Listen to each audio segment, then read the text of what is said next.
যে মেয়েদের হাতের কবজি, পায়ের কবজি এবং মুখমণ্ডল খোলা থাকতে হবে, এর বাইরে কোনো ইসলাম হইতে পারে না। এটা দেখেন না, আমি পর্দার ব্যাপারে আল্লাহ যে মানদণ্ড দিয়েছেন সেই মানদণ্ড ফলো করব। আল্লাহ রাসূল যে মানদণ্ড দিয়েছেন সেই মানদণ্ড আমরা ফলো করব।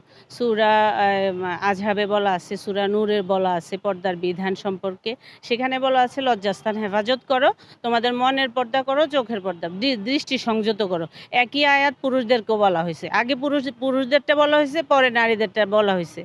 তা এখন এই আল্লাহর বিধান অনুযায়ী, আল্লাহর মানদণ্ড অনুযায়ী আমি পর্দা করব, তার বেশি বা কম করাটাই হচ্ছে বাড়াবাড়ি।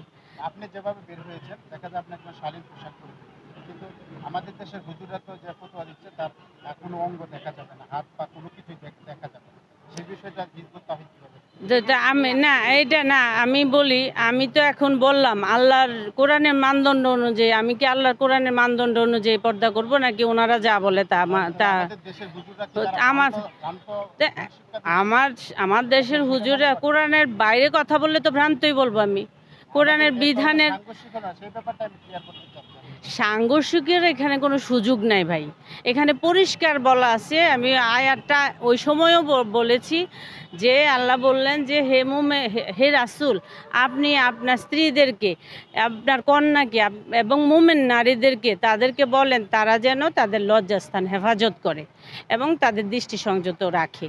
তারা যেন মানে এই জিনিসটা তাদেরকে যেন চিনতে সহজ হয়।